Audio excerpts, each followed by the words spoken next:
व्यापार में कोई दया नहीं होती। संडे का दिन था। छुट्टी होने की वजह से मैं उस वक्त घर पर ही थी। मेरी माँ हर रोज एक सब्जी वाली आंटी से रोज सब्जी खरीदा करती थी। उस दिन भी वो सब्जी बेचने वाली आंटी हमारे घर के पास सब्जी बेचने के लिए आती है। मेरी माँ ने उसे मेथी के बंडल के बारे में पूछा।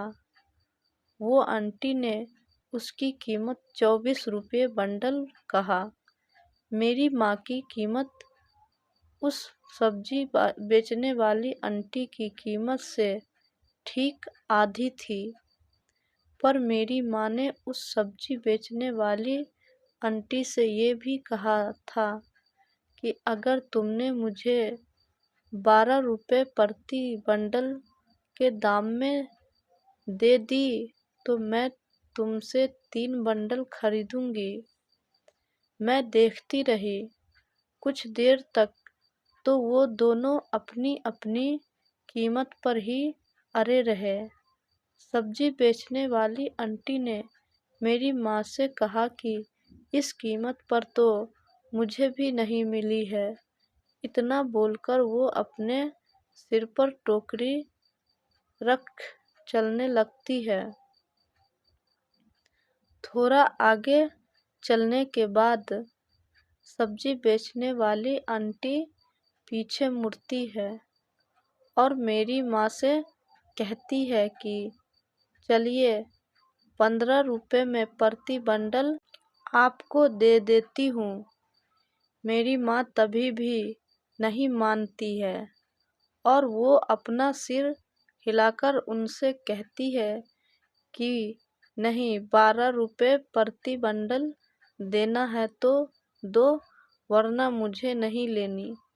सब्जी वाली चली जाती है। वो दोनों एक दूसरे को अच्छे से जानती थी। सब्जी वाली आंटी थोड़ा आगे जाकर फिर से पीछे मुड़ती है और हमारे घर तक वापस आती है। मेरी माँ दरवाजे पर उनका इंतज़ार कर रही थी। आखिर में सौदा मेरी माँ की बताई हुई कीमत पर ही हुई।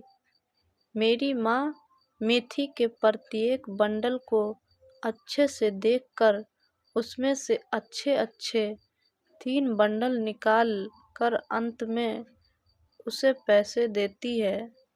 सब्जी वाली आंटी ने बिना गिने ही पैसे ले लिए। जैसे ही वो नीचे से उठती है कि उन्हें चक्कर आती है और वो थोड़ा लड़खड़ाने लगती है। मेरी माँ उससे पूछा कि क्या तुमने सुबह से खाना नहीं खाया? सब्जी वाली आंटी ने कहा, जी नहीं, आज की कमाई से ही मैं चावल खरीदने वाली हूँ और घर जाकर खाना बनाने वाली हूँ। माँ ने उसे बैठने के लिए कहा और वो अंदर जाकर उनके लिए खाना लेकर आती है। माँ ने उस सब्जी वाली आंटी को अच्छे से खाना खिलाया और अंत में उसे पानी पिलाकर भेजा।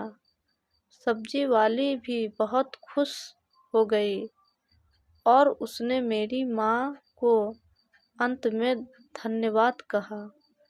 मैं ये सब देखकर हैरान रह गई। उसके जाते ही मैं माँ से पूछा कि आप 12 रुपये के लिए इतना मोल भाव कर रहे थे और महंगा भोजन उन्हें इतनी आसानी से खिला दिया। तभी मेरी माँ ने मुझे कहा कि व्यापार में कभी कोई दया नहीं होती है, क्योंकि दया से कोई व्यापार होता ही नहीं है।